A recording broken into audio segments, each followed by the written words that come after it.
If you're watching this video, then congratulations. You have found the 9th episode of Wednesday Wisdom with Whiskey Wes, the show where we drink whiskey and we give wisdom. Very first episode with my pal, Callie here. Isn't that right, Callie? Today's whiskey is the very first bottled bourbon, Old Forester Kentucky Straight Bourbon Whiskey, 86 proof. Today's wisdom is, if you want to get into real estate investing, or even if you're not interested in it, you should consider this. You need to go out and house hack. Now, a lot of you may not know what house hacking is. Maybe you all do.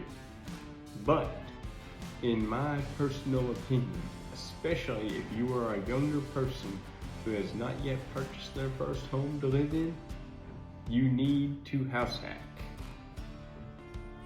Isn't that right, Cal? House hacking, simply put, is just monetizing the house that you're living in to offset your monthly bills. The mortgage, the electricity, the gas, the water, insurance. While this strategy has been around for a long time, since at least the Romans were around, it has only been popularized, the terminology anyways, recently, in the last decade or so, by the one, the only, Mr. Brandon Turner.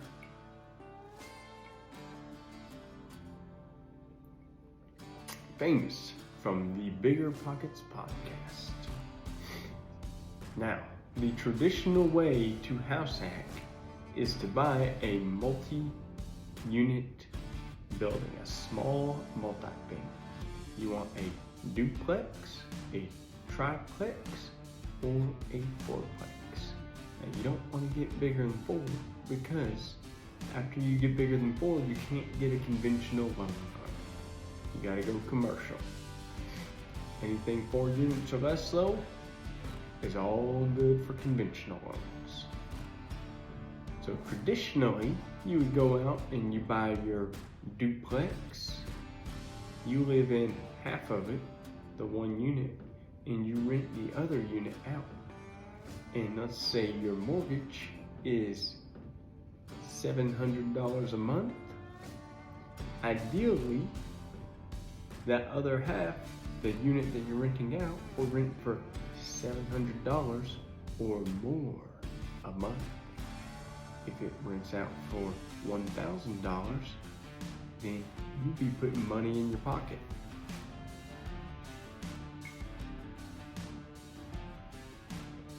That's why they call it a house hack, because you're hacking your expenses through your house.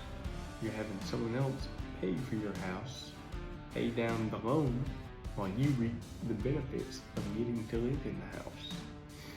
Now, you don't only have to do it in a small multifamily.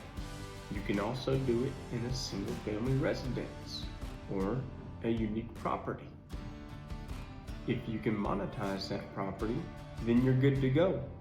With a single family residence, if you have a 3-bedroom, now this is where it's probably key that you're single, young, or don't have a wife, then you can rent the extra bedrooms out to roommates.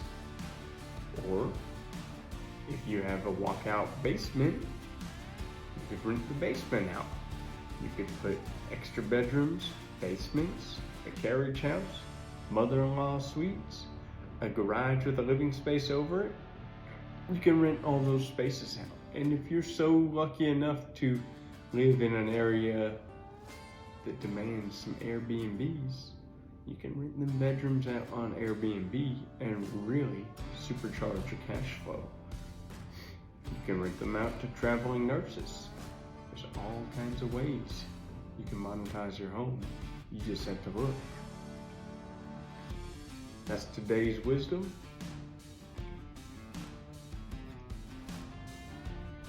And that's some good whiskey. Isn't that right, Callie?